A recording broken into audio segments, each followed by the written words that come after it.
দিদি ভাই, তোমার সবাই কেমন আছো? আশা করি সবাই খুব ভালো আছো। তো আমি একটা স্ট্যাটাস দিয়েছিলাম যে আমি বেশ কদিন ধরে অসুস্থ ছিলাম। অসুস্থ বলতে অনেক অসুস্থ ছিলাম। 6 দিন আমি হসপিটালে অ্যাডমিট ছিলাম। রথের পরের দিন হয়েছে কি রাতের বেলা থেকে রাত 3টার দিক থেকে প্রচণ্ড বুকে জ্বালা পড়া শুরু হয়েছে। তারপর থেকে থাকতেই পারছিলাম না, কন্টিনিউ জ্বালা পোড়া এই সাইডে বুকের এই ডান পাশে। তারপর ডক্টর দেখানোর পর টেস্ট করে ধরা পড়ে যে টেস্টের রিপোর্টে আসে যে গল ব্লাডারে স্টোন হয়েছে। তো সেদিন বাড়িতে চলে যায়।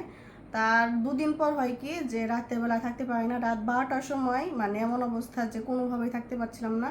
তো হসপিটালে অ্যাডমিট হতে হয় আর কি। তো জানোই আমার 2টা বেবি আছে, ছোটো বেবিটাকে তো একদম 6 মাস বয়স।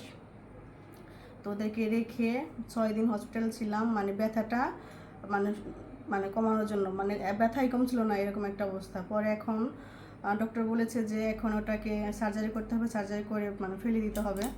তো দেখো, আমি তো কাটা ছেড়ে অনেক ভয় পাই। ভগবানের আশীর্বাদে আমার 2টা বেবি হয়েছে, নর্মাল ডেলিভারি। আর সামান্য একটু হাত কাটলে আমার অনেক প্রচণ্ড ভয় করে। আর এখন দেখো, কপালে থাকলে যা হয় আর কি, এখন এই যে এরকম অসুস্থ।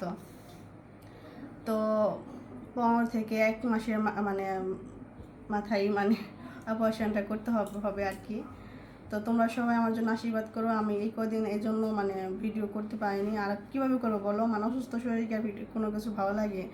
মনটাই নষ্ট হয়ে গেছে, এরকম একটা অবস্থা, কোনো কিছু ভালো লাগে না। তো ভাবলাম তোমাদের সাথে ব্যাপারটা শেয়ার করি, কারণ তোমরা অনেকেই বলেছো যে আমার জন্য আশীর্বাদ, ভগবানের কাছে প্রার্থনা করেছো যে যেন তাড়াতাড়ি সুস্থ হয়ে যায়। তো প্লিজ তোমরা ভগবানের কাছে বলো যেন সব কিছু ঠিকঠাক হয়, এইটুকুই।